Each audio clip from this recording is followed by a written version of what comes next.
Uhum. Durante todos os anos de nossa atuação, nós nos deparamos sempre com a alienação parental. E Exatamente. tratamos esse tema com o que a gente acaba buscando, tanto Uhum. na prática, quanto também o que a gente acaba coletando nos livros, na Exato. jurisprudência, né?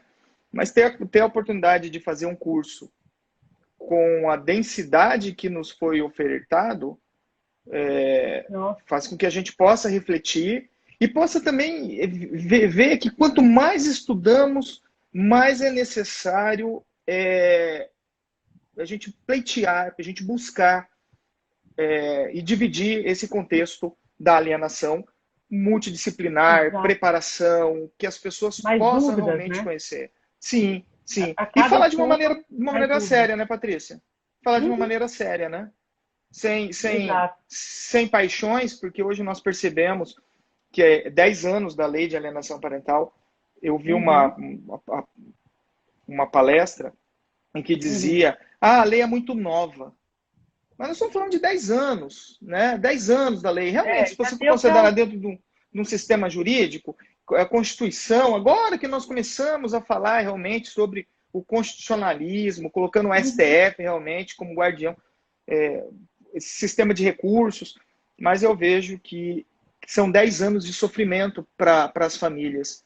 Então, hoje, com 10 anos, a gente ainda discute a alienação parental como uma Uhum. questão de gênero, como uma Exatamente. questão de gênero. Discutimos a alienação parental como se fosse uma guerra entre os sexos. E Porque nós é deixamos as isso, crianças de lado, né? a gente acaba pensando, né, mais nos pais, no divórcio conturbado, no problema da relação, e as crianças que têm todos aqueles princípios do ECA, a proteção integral da criança, o melhor interesse da criança e do adolescente, isso vai ficando de lado. Vai, Porque beira um egoísmo, né? Beira que vai. eu quero saber de mim. Ah, o que vai E esse acontecer. choque, esse confronto, me coloca numa posição que a gente fala, nós estamos caminhando para algo bom ou para algo perigoso? Por Uhum, quê? Se nós considerarmos que a lei da alienação parental é essencial para a proteção das crianças e dos adolescentes, a sua revogação é algo perigoso. claro. E se nós considerarmos aí que a lei da alienação parental é ruim, Uhum, nós estaríamos caminhando para algo bom e vice-versa. Eu não quero fazer aqui defesa se é boa ou ruim, até porque não é o objeto da nossa live. Nós vamos falar claro. isso na quinta-feira. Já peguei o gancho para poder fazer a propaganda, você percebeu, né? Já quero Já falar entendi sobre isso. tudo, já entendi Né? tudo. Na quinta-feira, aqui na Confraria da Alienação, nós vamos tratar desse tema. Se a lei da alienação parental é boa ou ruim, com a professora Glícia. Falando desta alienação parental, eu fico pensando, alienação parental. Será se nós estamos... O que é o contexto dessa alienação? O que nós podemos falar? Nós temos os quesitos técnicos da lei da alienação parental. Uhum. Gardner fala que isso, fala... Eu poderia dizer, eu vi uma brincadeira esses dias na internet, adorei. Adorei o meme. Já que a gente está na sexta-feira, a gente pode brincar. Adorei o meme. Pense comigo, a alienação parental é o alien. É um É o alien. extraterrestre. É aquela coisa que a gente não sabe se gosta ou se não gosta, mas a gente tem medo. Então pense que o alienador transforma a criança. Ele coloca ali elementos na criança para transformar o outro genitor como se fosse um alien, que vem Exatamente. visitar a gente de vez em quando. O alien vem visitar o planeta Terra de vez em quando. Às vezes ele Vem. aparece para algumas pessoas, na verdade.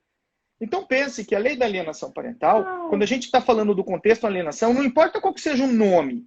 As pessoas falam de alienação parental e nós estamos propondo algumas reformas em virtude da discussão para falarmos de alienação familiar, porque nós também temos a Uhum. alienação do idoso, nós temos a alienação em relação ao genitor, nós temos a alienação em relação aos outros membros da família. Família natural é composta por pai, mãe e filhos. Família extensa, avós, tio, tias. E nós temos alienação parental, que é este ato de repúdio, de afastamento, de denegrir a imagem do outro. E isso pode ser praticado, e eu preciso frisar aqui neste momento, Uhum. tanto pelo homem como pela mulher. Pode ser Exatamente. praticado pelo genitor, pela genitora, pelo pai socioafetivo, pela mãe socioafetiva, pode ser praticado pelo primo, pela Adoção. prima, pela avó. Lembra Normalmente, do caso da babá, que a então, gente estudou no curso? o caso da babá, em que a babá tomou as crianças nos seus braços e ali ela fez esta criança como filho. E ela passou então a repudiar a mãe porque ela tomou o lugar da mãe. Isso costumeiramente acontece. Acontece. E é louco, Costumeiramente né? acontece. Nós Só que recebemos é essa louco, né? demanda.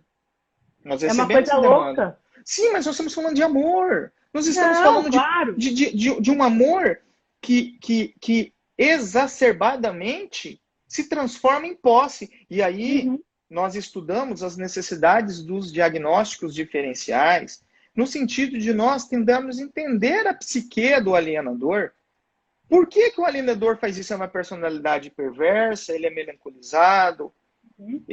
o que está acontecendo? Porque nós estamos tratando, Patrícia, de pessoas. O ser humano ele não é cartesiano A, B, liga, Não. não é igual um computador que eu programo o computador para fazer uma live, que eu entro no horário e clico desejo participar. O ser humano não, ele tem vontades, ele tem gostos, ele tem uma história. E nós podemos dizer até que tem uma história dos antepassados, que é o caso, por exemplo, do direito sistêmico, do Uhum. contexto sistêmico, que hoje nós podemos falar da justiça sistêmica. Então, A analise gente tem você toda uma história, né? São histórias de todo. vida, né? E como que eu posso dizer que o meu modelo serve no modelo do outro? Por isso que nós chamamos que a prática de atos de alienação parental, eles podem decorrer e decorrem de uma síndrome. Por que síndrome? Porque é idêntico à forma da prática. Nós estamos já na 8ª reunião da Confraria da Alienação Parental. Toda quinta-feira, os alunos da turma 3 se reúnem para discutir casos e discutir densamente esses temas. Observe você que chegamos no consenso que os casos são idênticos. São idênticos. Os casos são... Mas porque nós É tratamos de impressionante. síndrome. Parece conduta de sociopata, né? De Sim, psicopata. mas São sempre iguais. É uma forma. mas nós estamos tratando com a psique, nós estamos tratando com uma disformidade da família. E quando eu Exato. trago o contexto do alien, quando eu trago o alien para a nossa discussão, embora seja uma brincadeira de sexta-feira, nós estamos trazendo um contexto de uma pessoa que ela é colocada como diferente do filho. Porque o filho é humano, o genitor ou a genitora é humana, mas o outro não é humano, ele é um monstro. E aí, dentro dessas discussões, dentro desse contexto, nós temos que analisar que o alienador, ele objetifica aquela criança. A criança se torna, para ele, um bem móvel. Por quê? Um bem Vai para móvel? lá, vai Porque para cá. eu Vai para lá, não faço vai do para cá. jeito que eu quero. A criança, ela tem voz. Eu discuti isso hoje. A criança, ela tem voz para o alienador quando interessa a ele. Ah, não, a criança não quer ir com o outro genitor. Ou não quer ir com a genitora. Eu estou tentando Frase evitar colocar típica, né? gênero. Eu estou tentando evitar gênero, tá? É. Eu estou colocando genitor, genitora de uma forma mais dinâmica para falar que a lei, que a alienação é praticada por qualquer um. Mas você vira e fala, não, ela não quer. Uma criança de 4 anos tem que querer alguma coisa? Não. Não é a responsabilidade do poder familiar esculpida no Código Civil, e o Código Civil decorre da sociedade, decorre da vontade social, do que acontece na sociedade? Não é o genitor que tem que falar, não, você não vai tomar, que boa. Porque a criança pode falar, mamãe, eu quero tomar, que boa. Claro, os pais acabam jogando nas costas, né, da criança uma responsabilidade que não é dela, de decidir aonde ela vai, com quem ela vai, a que horas e tudo mais, né? E olha que Então, interessante, isso Patrícia. pesa. Isso E olha pesa. que interessante. Mas, E olha que interessante. O autoalienador, uhum, ele projeta do jeito que você falou. Ele projeta a sua culpa nos outros. Nós estamos falando de poder familiar. Não, nós estamos falando de poder familiar. Eu acabei de dizer. A criança pode tudo? Compete ao poder familiar. Nós temos as hierarquias. Você trabalha muito bem com isso, né? Dentro do contexto hierárquico, a criança não pode querer, mas o autoalienador, ele projeta uma culpa pela sua falta de responsabilidade, pela sua demissão de responsabilidade, porque ele se demitiu da responsabilidade no outro. E aí é um aspecto, obviamente, de culpar aquele genitor ou genitora pela prática de alienação parental.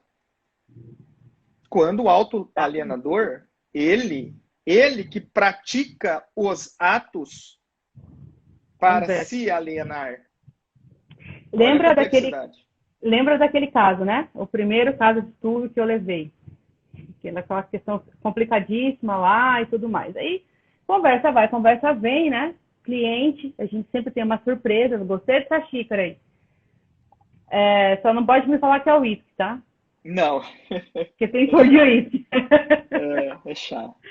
Ó, mas aí conversa vai, conversa vem, né? Cliente, a gente sempre tem uma surpresa no meio das entrevistas, ainda mais com cliente de família. Como você bem disse, a gente está trabalhando com o ser humano, a emoção, a flor da pele ali e tudo mais. E eu descubro que já tinha havido um outro casamento. E esse casamento ainda está feito. Nunca houve divórcio. Casaram no papel. E dessa primeira união, hoje tem 2 filhos maiores, mas esse pai se afastou dos filhos por vergonha.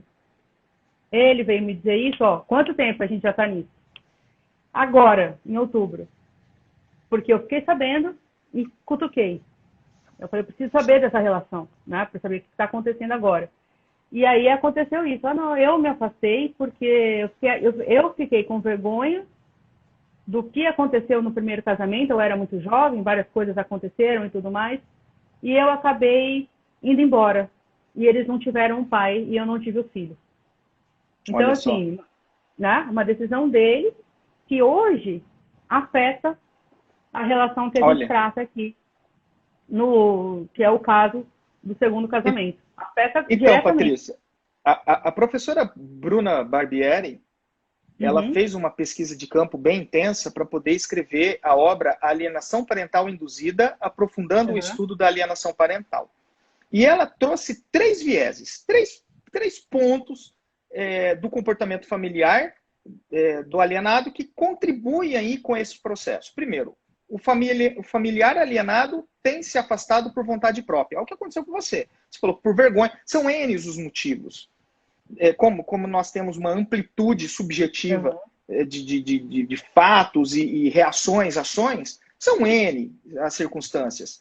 Mas o alienado, ele pode se afastar por vontade própria, ou ele era omisso, passivo, evita confronto com o familiar alienador. E eu quero trazer aqui para você, Patrícia, o que nós falamos sobre a empatia. O alienador, ele tem um excesso de empatia, uma falta de empatia. O alienador tem uma falta de empatia e o alienado tem um excesso de empatia. Então, muitas vezes, ele, com este excesso de empatia, ou não tendo vontade de confronto, ele acaba se auto-afastando, ele vai se afastando, se afastando. E também o familiar alienado se torna o alienador, gerando um círculo vicioso de agressões e vitimizações. Então veja que a professora Bruna colocou 3 pilares, que eu acho que é interessante para quem está trabalhando, para quem está operando esse sistema, poder identificar tais pontos. Eu confesso para você que eu me preocupo muito com este afastamento. Por que eu digo isso? Porque o auto-alienado, o auto-infligido na alienação, ele costumeiramente ele é vítima de alienação parental. Costumeiramente, eu não estou dizendo que ele seja todos os momentos, tá? Nós podemos ter casos, que eu vou mostrar aqui, em que não houve alienação parental, mas ele se auto-afastou. Mas costumeiramente sim. Por quê? Porque ele recebe ali uma carga muito grande, processo, acusações, e o que ele faz? Ele foge. Foge ou por culpa, porque ele teve culpa muitas vezes no divórcio, e o divórcio ele é composto por algumas fases, né? Ele é composto pela negação, pela raiva, pela negociação, pela depressão, pela aceitação, são fases do divórcio. Luto, né? Então o que ele faz? Ele acaba se afastando, e o perpetrador, que era o alienador, acaba vencendo, porque ele vai ter a posse da criança, mas o autoalienado se afastou. E o autoalienado não vai buscar, porque nós estamos tratando entre os genitores, entre os adultos. A criança não participa, mas recebe. A criança ela não participa desse jogo, ela não participa desse laço, desse baile, mas ela recebe as influências. E aí eu fico pensando, a criança que não recebeu essas informações, casamento, divórcio, raiva, negação, desprezo, negociação, ela não sabe o que está acontecendo dentro do quarto dos pais. Tranca-se a porta e os pais estão ali, entre os adultos. A criança recebe essa influência e ela vai falar assim, o meu pai não gosta de mim. Por que ele se afastou? Eu não estou julgando. Nunca soube o motivo, né? Nunca disseram para ela o motivo. Eu não tenho competência para julgar.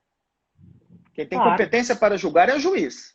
Nós, advogados, nós assumimos as causas e assumimos o lado do nosso cliente de forma super parcial. Então, eu não vou julgar o motivo do afastamento. Eu não posso. Mas eu tenho que considerar que isto é um elemento de autoalienação. Porque se eu considero que isso é um elemento de autoalienação, eu tenho como orientar o meu cliente a tomar medidas, conversamos ontem sobre isso, Patrícia, seja com um psicólogo, encaminhamento a um profissional psiquiatra. Vamos fazer igual a Lisa. Cadê a Lisa, que eu não vi aí? Vamos fazer igual a Lisa. Né? Chamar o Xuxa. Bota no nosso escritório. Psicólogo, psiquiatra. Perfeito, tem que ter uma equipe multidisciplinar. Eu sempre falo isso. A equipe multidisciplinar, ela é essencial. Mas a identificação parte por nós. Parte por nós. Porque até você vai identificar que o seu cliente ele é um autoalienador. Até uma das perguntas aqui que fizeram, né, a Camila, que sempre participa aqui com a gente, quais são os indícios, né? No caso, ela perguntou da alienação, mas a gente pode fazer dos dois. Quais são os primeiros indícios que a gente pode dizer para ela que, olha, aqui está acontecendo uma alienação, uma autoalienação? A lei da alienação, ela traz muito claramente alguns exemplificativos do que é alienação parental. Realizar campanha de desqualificação da conduta do genitor na autoridade, no exercício da autoridade paterna ou materna. Então pensa. Essa é que mais acontece. Você desqualificar a sua companheira. Você escolheu a companheira. Ou o companheiro. Você escolheu. Assume, e aí, de repente, você descobre. Você escolheu. Você teve um filho com ele. Pronto. Tá? Teve um filho. E teve um filho com ela. Porque criança não se faz sozinha. Precisa de dois. Precisa do X e do Y. Então a responsabilidade é dos dois. Aí, no momento do divórcio, existe a negação. Primeiro você nega, não quero, não vou fugir. Não... Depois você tem a raiva e o desprezo. E esse problema da raiva e do desprezo é o quê? Você começa a falar de chegar para o seu filho e começa a falar, tá vendo? Essa mulher não presta. Esse homem é porcaria. Pronto. Realizar campanha de desqualificação. Claro que nem todo ato é alienação parental. Nem todo ato pode ser alienação parental. Nós precisamos generalizar. Ele é denso. Nós precisamos de um estudo multidisciplinar. Nós precisamos fazer uma análise. Porque o ato, isoladamente, pode ser visto. Há uma campanha. Só que eu preciso saber com a criança se a criança está recebendo isso, como está recebendo, tratando e está devolvendo para o genitor. Dificultar o exercício da autoridade parental. Gente, nós estamos na pandemia. Não pode ver a criança. Ok, mas você está andando lá todo final de semana indo para a cachoeira. Tomar banho de cachoeira. Mas para ver o genitor não pode. Mas para ver o genitor não pode. Ou quando nós temos a opção por videochamada, a internet deixa de funcionar. Dificultar também o direito regulamentado do convívio familiar. Eu digo o seguinte, não importa qual seja a guarda, unilateral ou compartilhada, não importa. O poder familiar, ele é pleno. Você só perde o Claro. poder familiar em caso de suspensão ou destituição do poder familiar, que nesse caso vai para adoção. Decretado pelo juiz, né? Decretado por Diga-se de juiz. passagem. Ampla defesa contraditório. Tá? Uhum. Então você deve supervisionar, criar, educar os filhos. Você deve autorizar a mudança de domicílio para outro município. Não é porque você tem a guarda unilateral que você pode pegar a criança, colocar embaixo do braço e ir embora. Claro. Não Isso pode. foi uma discussão que a gente teve, né? Sim, mas não pode, a lei está falando. Ah, mas existem circunstâncias. Vai ao juiz e pede para o juiz mudar. Existe a defensoria pública para isso. É burocrático? Gente, nós temos que entender que nós estamos tratando de uma criança, a doutrina da proteção integral.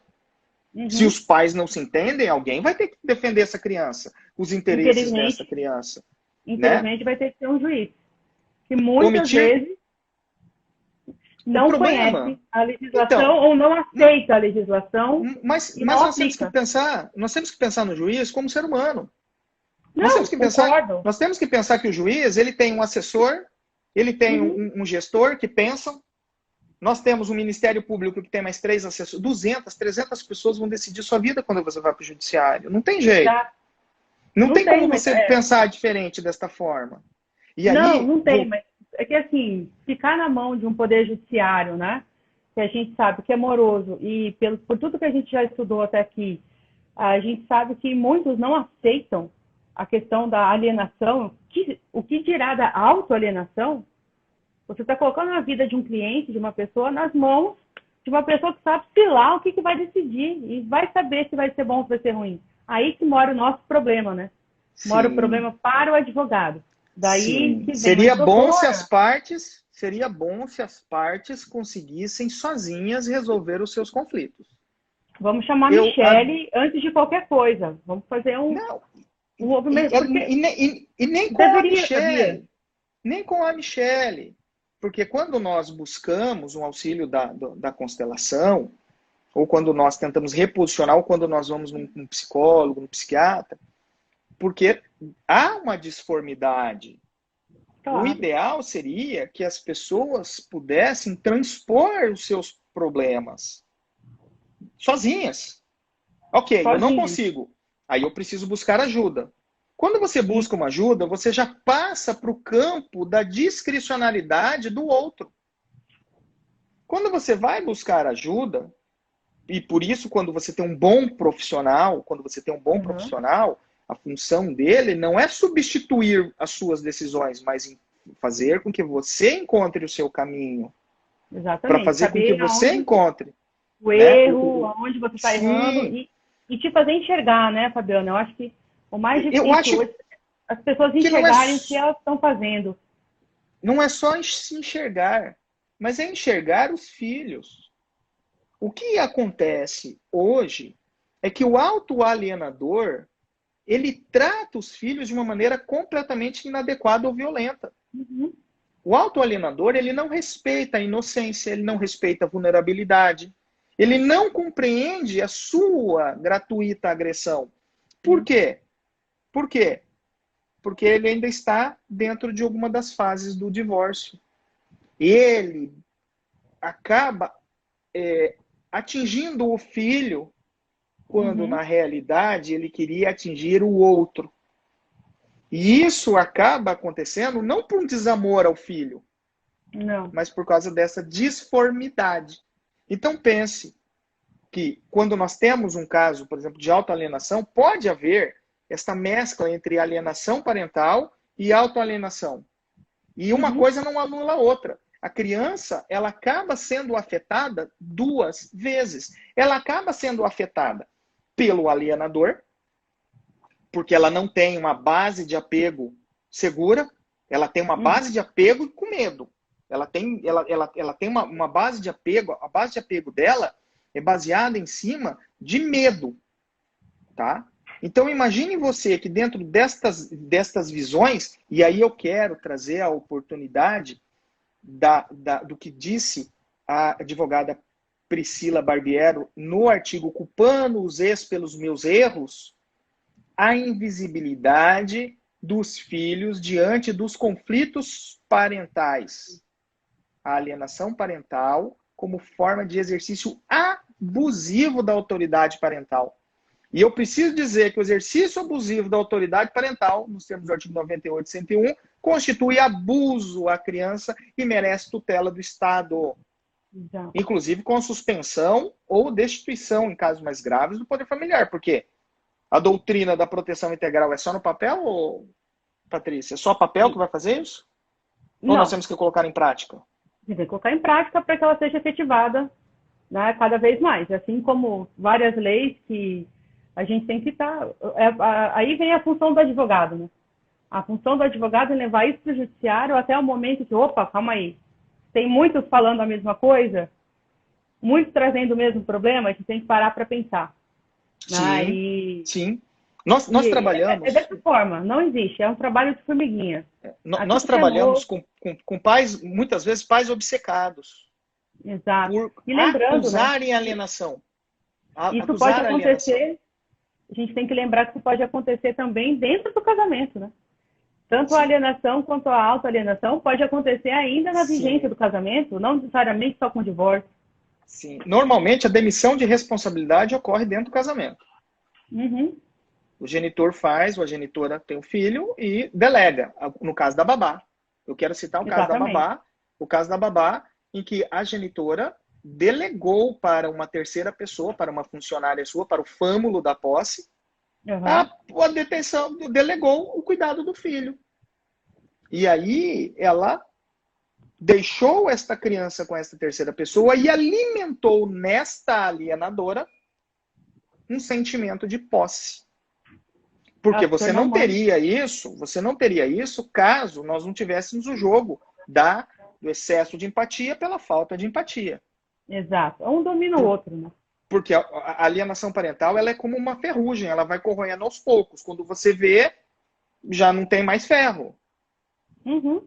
Nós trabalhamos com pais, muitas vezes, como eu estava falando, obcecados em buscar, obcecados em acusar a alienação parental. E esse ser obcecado em acusar a alienação parental, ele acaba praticando a autoalienação quando as situações praticadas por ele são provocadas por si.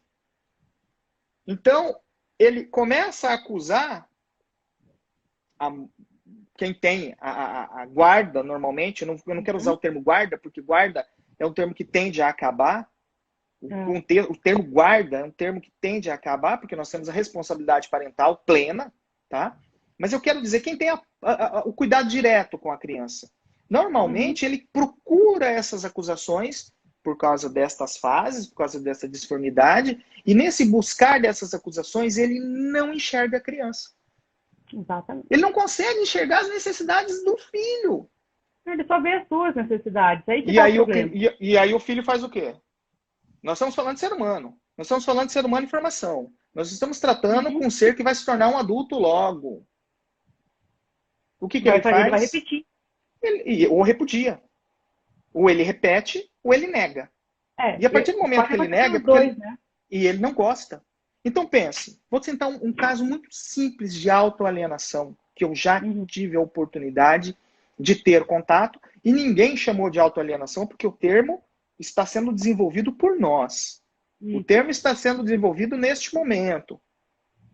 Veja você, uma menina de 8 anos. O pai mora fora. O pai tem contato constante pelo WhatsApp. Mas ele não mora no Brasil. Ele mora num outro país. Menina de 8 anos, ele pega para a criança e começa a falar textos de economia aplicada. Ele começa a falar que a filha tem que estudar, porque ela tem que ser rica, porque ela tem que deixar o Brasil, porque o Brasil não é um bom país. Então eu quero falar para você sobre o Trump.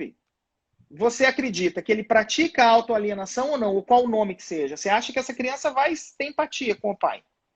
Nenhuma. Vai pegar um ódio. Um ódio. Vai, porque não afeta, não fala, não vem, não tem aquela liga. Não tem o pai não quer saber. Não tem relação pai e filho aí. Filha, tem uma relação fez, de uma pessoa como foi seu dia. Não tem uma relação de uma pessoa que projeta os seus próprios anseios na criança.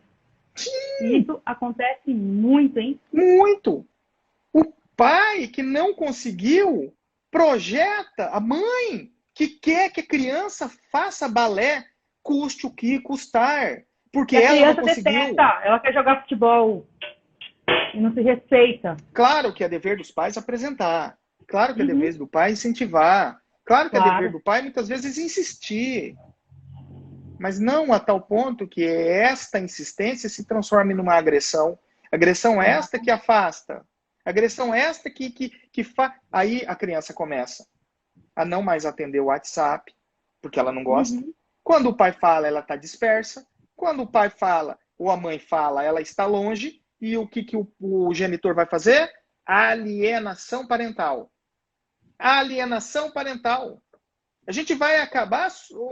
Ela vai ser acusada de alienação parental. Quando, na realidade, é culpa de quem? Do pai. Do outro, ou da mãe. Eu estou tentando evitar o Do gênero. pai no Do caso, pai ou né? da mãe. Do pai ou da mãe. Exato. Então pense você, a demissão da responsabilidade parental. Quando aquele pai, porque ele brigou com a mãe, vou Uhum. citar esse caso, por exemplo, esse cliente, ele teve uma ordem de prisão. Ele teve uma ordem de prisão por uma Maria da Penha, por uma violência doméstica. E ele não praticou o ato. Foi provado que ele não praticou o ato. Não Sim. tinha alienação parental, não tinha nada. Foi um Foi fato uma falta. ocorrido lá atrás. O que ele fez? Ele se afastou. Ele se afastou completamente da mãe, Uhum. óbvio, não quero mais contato com ela. Ela me Claro. acusou de violência doméstica. Mas ele não procurou meios de construir ponte com a sua filha. E nós chegamos hoje num determinado momento que ele vem se exonerar dos alimentos,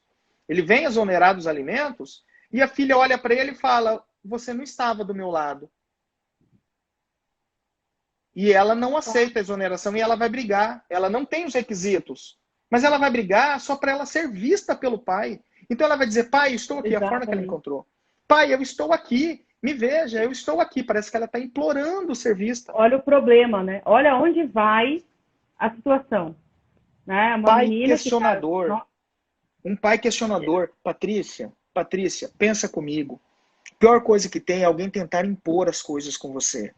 Ah, eu Nós, sei bem. adultos, Uhum. acabamos trabalhando com isso, mas mesmo assim a gente muitas vezes tem esse dissabor. Mas imagine um pai que tenta impor, ou uma mãe que tenta impor as suas crenças. Para a pessoa. Para a Fale, criança. porque pense dois genitores de religiões distintas. Religiões distintas. Casaram-se, tiveram um filho. E no momento que tem o filho, um até segue o outro. Vai lá na igreja do outro. Mas no momento do divórcio, ela diz: eu odeio essa religião, eu odeio esses. E aí, todas as vezes que o filho vai para casa, Uhum. você foi de novo naquele lugar? Eu não acredito. Que lu... E aí começa. Ele E pratica aí não ou tem fim, não? né? Ele pratica ou não pratica o que nós estamos falando de autoalienação? Total. A Uai, culpa é do aquele. outro genitor? Não. A criança, aí o que a criança faz? Ela acaba se afastando. Ela fala: não, não quero isso para mim. Papai, Uai, mamãe, não quero não. aquele primeiro Quero caso não. que eu fui aí no seu escritório. É exatamente o que acontece. O pai liga, a criança, né, a mais velha já, graças a Deus, vai completar 18, então ela já está, assim, pela legislação, saindo disso, né, mas Pela tem uma menor legislação. de 10 anos, exatamente. E toda vez que o pai liga, ela fala: ai, mamãe, não quero falar com o senhor, não. Eu não E o quero falar genitor com o faz o senhor. quê? E o genitor faz o Fala mal quê? da mãe, que Ele a vai mãe acusar de alienação afasta, parental. que a mãe não deixa visitar, aí o pai compra um cachorrinho para a criança e fala assim: mas você só vai ver o cachorrinho se você vier na minha casa. E E ele quando não tem tá o, nem aí pro cachorro, entendeu? e quando tem o padrasto e a madrasta? Que você Piora. que não tem vontade nenhuma de conquistar esta criança, porque a criança é um estorvo, e Exatamente. ela e ele, ou ambos, sistematicamente, a criança vai para casa dela e ela faz tudo que a criança não gosta. Só para Ela evitar. coloca, porque é permitido pela legislação que os pais exijam dos seus filhos os serviços próprios da sua idade. Não existe essa que o ECA veio abolir. Veio para abolir o trabalho na carvoaria. Veio abolir o trabalho de engraxate na rua. Uhum. Mas nós, como pais, Disposição devemos da exigir criança. que a criança possa, na sua idade, arrumar sua cama, arrumar seus sapatos, Claro, lavar uma lavar louça. louça. Isso nós temos. Esse poder pela legislação, inclusive. Poder parental. Só que a madraça faz de pirraça. Ela vai lá, acabou de lavar a louça. O que ela faz? Come e joga a colher na pia. Você tá com a pia limpinha. Tá tudo E aí lindo. você vai fazer o quê? Você vai fazer o quê? A criança e a adolescente, ela vai fazer o quê? Não quero ir para casa do meu pai. Não quero ir para casa da minha mãe. Que o pai vai virar e falar assim, mas você não lavou aquela colher? Pronto, aí nós vai temos virar a guerra, alienação né? Mas parental. não fui eu que sujei. Aí vem no escritório para propor uma ação de alienação parental. Exatamente. E aí você acaba não recebendo essas questões subjetivas, porque isso fica dentro do lar, isso fica trancado dentro do lar, e aí você vai acabar, quando vai fazer a oitiva lá com o adolescente, com a criança, nós vamos acabar entendendo o que está acontecendo, o porquê que não gosta. E aí, qual que é a forma de defesa? Como que você se defende da acusação? A improcedência apenas? Não, é autoalienação. E autoalienação, Patrícia, e a autoalienação, se nós formos colocar ela no mesmo patamar que a alienação parental, eu posso dizer que há um ilícito civil, há um abuso civil passível de indenização. Claro, então, o autoalienador, ele acaba sendo responsável pela sua autoalienação, sendo responsável em indenizar a criança pelos danos causados. Porque ele praticou o afastamento. Olha onde que eu estou indo.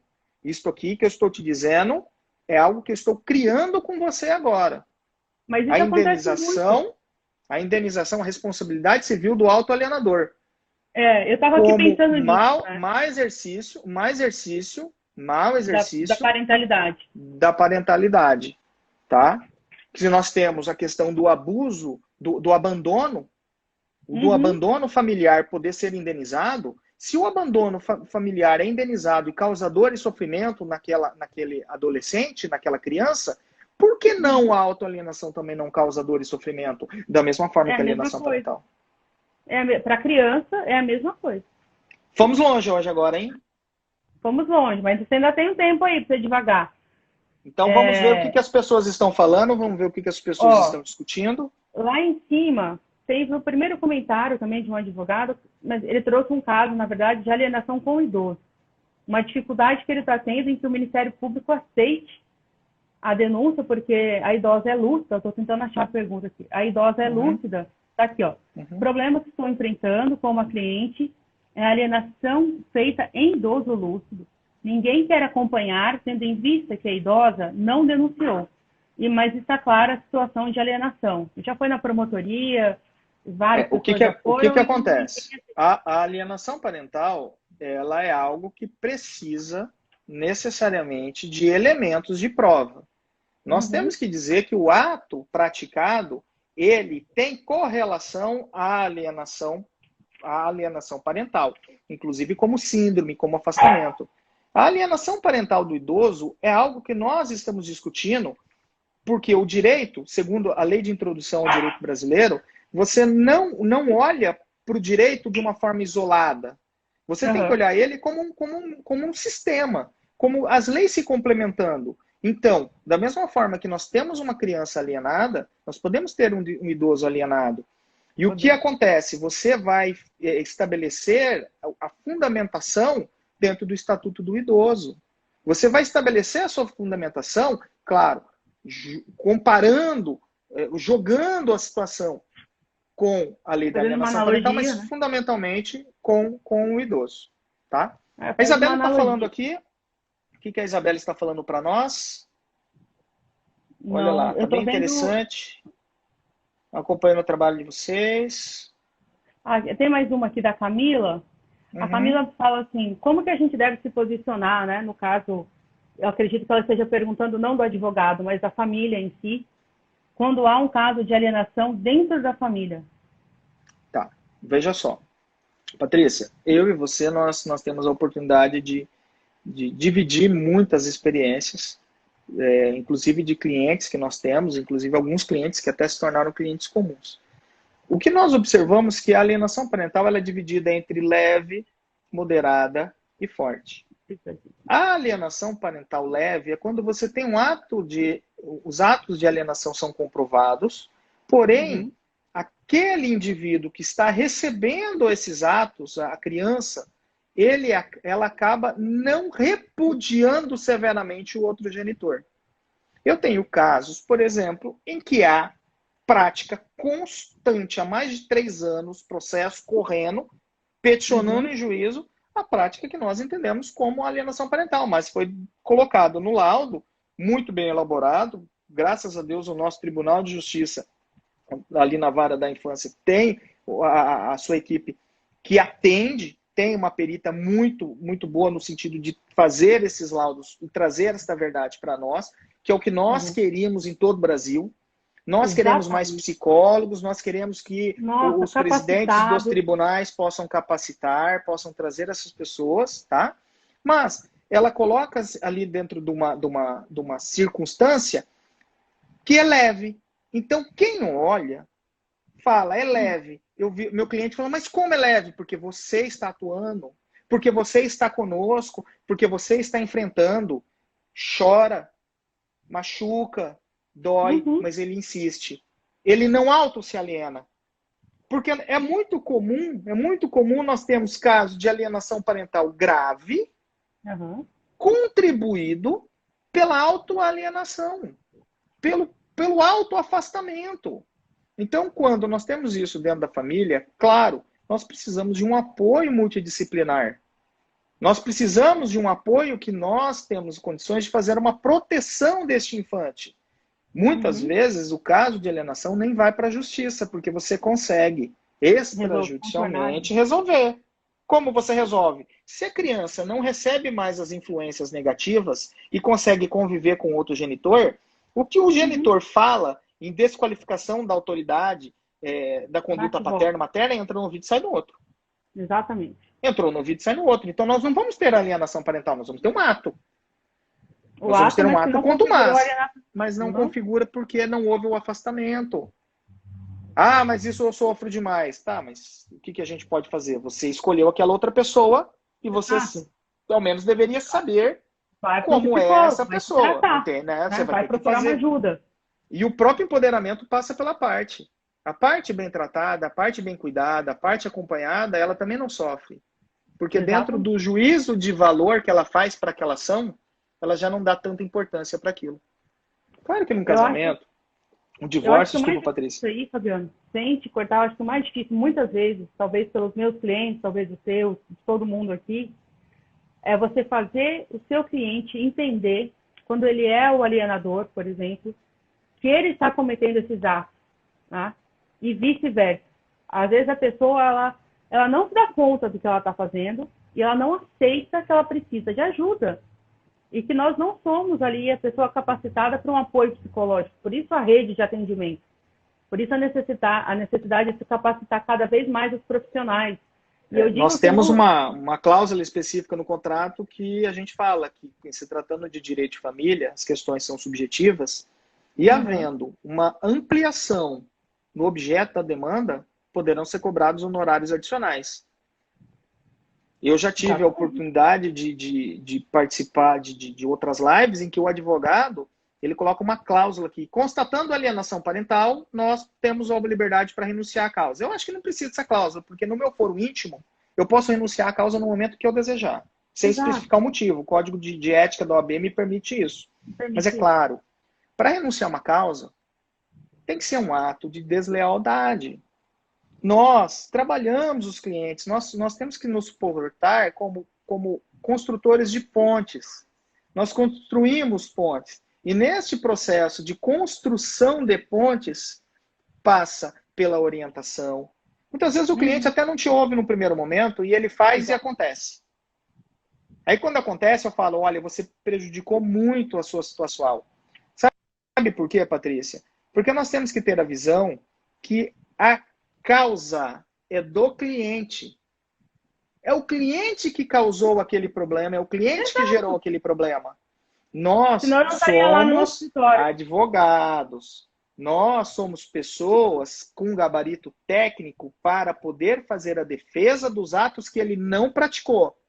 Exatamente. Porque dos atos que ele praticou, ele tem que responder, não tem outro jeito.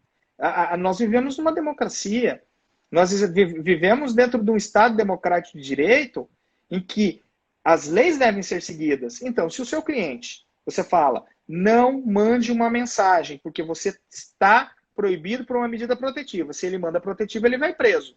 Se ele foi preso, nós temos uma nova demanda, um novo habeas corpus, que isso tem um honorário adicional.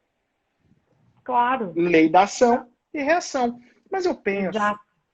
Patrícia, eu penso que com esses cursos que estão hoje dentro do país, esta facilidade pela videoconferência, hoje, sexta-feira, qualquer pessoa pode acessar o nosso Instagram, está ouvindo o que nós estamos falando nesses 4 cantos do Brasil e no exterior.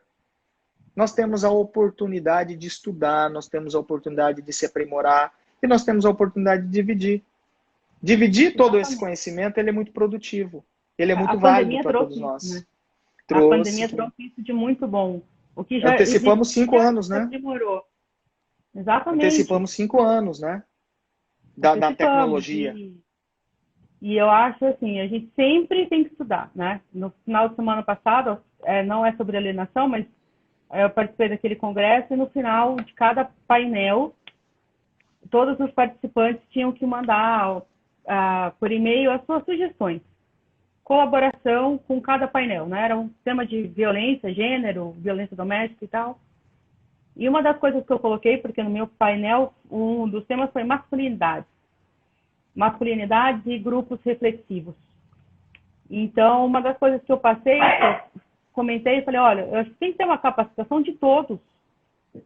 Do agressor, né, no caso, vamos colocar aqui, dos pais alienadores, do pai alienado, da família em volta para entender a situação, que muitas vezes a família também pode colaborar sem querer para que aquela alienação aconteça. Não só dos profissionais da saúde. O judiciário muitas vezes colabora, né? O judiciário, principalmente de nós. Nós somos à frente. Né? Como você disse lá atrás, a gente leva as inovações e tenta fazer com que elas sejam aplicadas reiteradamente. Então, se a gente não se qualifica, você não vai ter capacidade para nada. É melhor você não atender do que fazer um trem mal feito. Eu, pelo menos, parto desse princípio. Se eu não conheço a matéria, das duas, uma. Ou eu vou procurar alguém que conheça para me ensinar e até fazer comigo, como a gente já fez juntos. Aí, logo que eu comecei a pegar, né, a assumir lá do familiar, que foi assim, nossa, eu realmente gosto disso aqui, vamos lá. E gosto de caso complicado, vamos lá. É sofrido, mas é bom. Ou eu não pego, ou eu simplesmente não pego. Eu falo, eu não vou, não é da minha competência isso aqui, prefiro renunciar. Então, eu acho que a qualificação de todos, a gente não pode falar porque eu sou advogado, eu sei tudo. Você não sabe tudo, meu amigo. Hoje está mais fácil, né, Patrícia? Está mais fácil. Antes para falar sobre esse tema, hoje, para nós falarmos sobre autoalienação, eu teria que pegar um avião e ir para São Paulo. Eu teria que estar dentro de um grande centro, eu teria que estar recebendo algum artigo. Exato. E o que acontece? Hoje nós temos acesso a toda a gama de conhecimento. E eu me preocupo a este acesso de conhecimento quando não qualificado, porque nós estamos tratando de um tema chamado autoalienação. Começamos essa live dizendo que sequer a alienação parental, ela hoje, ela está dormindo em berço tranquilo. Hoje a alienação parental, ela está dentro de um furacão. Nós temos aí hoje discussões costumeiras dentro do Senado. Você é a favor ou contra o PL para revogar a lei da alienação parental? Então, essa discussão fervendo do jeito que está, e nós estamos aqui colocando a autoalienação, trazendo a autoalienação. Só que eu penso que a autoalienação, talvez ela tenha vindo para poder apaziguar. Ela tenha vindo para conciliar esses ânimos. Por quê? A defesa da alienação parental passa pela autoalienação. A defesa da alienação parental passa pelo diálogo da autoalienação. Exato. Porque se nós temos um infante que está alijada, está afastada do convívio com o outro genitor, ou é necessariamente a prática de ato da alienação parental, ou nós temos um reflexo da prática da autoalienação. Então, quando aquele genitor está sendo acusado de alienação parental, não é todas as vezes, mas temos que fazer a avaliação dentro dos pilares sugeridos pela professora Bruna Barbieri através de pesquisa, ciência, no sentido de fincarmos a tese da autoalienação. Então, o familiar alienado se afastou por vontade própria, o familiar alienado era omisso, passivo, evitava confronto com o familiar alienador, o familiar alienado se torna alienador, gerando um círculo vicioso. Então, tudo esse é um diálogo que nós temos que fazer para podermos tratar isto na defesa. Então, claro, se nós temos a lei da alienação parental, os críticos dizendo que ela serve para proteger abusador. Pois é. Tá? Os críticos, ok. Falam porque uma das formas de defesa do abuso sexual é alegar alienação parental. Eu posso dizer que a lei da alienação parental é a forma de defesa que nós temos para a autoalienação. A autoalienação quando existe eu preciso da lei da alienação parental para justificar a autoalienação. Porque a autoalienação ela não vive sem a lei da alienação parental. Não, caminha junto ali. Sim, uma depende da outra. Porque a partir do momento que eu revogo a lei da alienação parental, eu não tenho mais atos de alienação parental para justificar a autoalienação. E aí morre Pronto. Tudo. Sim, morre aí tudo. Eu vou dizer. Aí eu posso dizer para você que eu preciso da lei da alienação parental. Talvez não do jeito que está. Vamos reformar. Eu acho que é possível ajustarmos. Independente da SAP, do Gardner. Mas ele foi... É muito fácil a gente acusar as pessoas sem sentar e sem ler.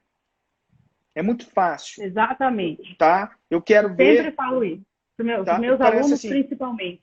Quanto mais eu estudo esse tema, mais eu entendo que eu não sei nada. Então, o que eu estou falando aqui neste momento, eu posso, a partir do momento de novos estudos, ter uma nova opinião. Por quê? Porque é muito denso. Nós estamos tratando com seres humanos. Nós estamos tratando com algo intangível. Então, e novo. Aí eu posso entender. Quem disse isso foi Maria Berenice Dias. Quando ela falou, eu não tinha concordado com ela. Porque ela falou, a lei da alienação é muito nova. Eu fiquei, mas não é possível, estamos tendo 10 anos aqui de sofrimento. E eu tenho que concordar que dentro do que nós temos de estudos da mente humana, se eu trouxer a alienação parental, ela é muito nova. Ela é muito recente nesse contexto, porque a alienação parental ela ocorre e sempre ocorreu, o mito de Medeia, né? Ela diz o seguinte, e lamentavelmente Medeia é mulher. Aí o preconceito da lei. Por que não foi Jazão, né? Por que não foi Jazão que fez a porcaria do ato? Por que, né? Que ela fez, cena comigo, tudo bem, né? Mas, e aí que vem os preconceitos. Fica como a tirana. Mulher sempre tem o papel de tirana. Que nossa função é tirar esses preconceitos. Nós temos obrigação de dizer, não é homem ou mulher, ambos. Mas isso vem de lá de trás. Se não vai ficar comigo, não fica com ninguém, né, Patrícia? Se não é meu, a bola minha não é de ninguém, né? Não. Show de bola? Que legal, né? Show. Só perguntaram aí para você o nome do livro da Bruna Barbieri. Eu acho que foi a tese de doutorado dela, não foi? Você estava mencionando? O livro dela é Alienação Parental Induzida, aprofundando o estudo da alienação parental. Depois eu vou colocar ali no Instagram. Legal. Vou botar na confraria também, né? E eu parabenizo a Bruna. Eu parabenizo a professora Bruna, pela coragem de escrever sobre esse tema. Coragem. Né? Eu vi uma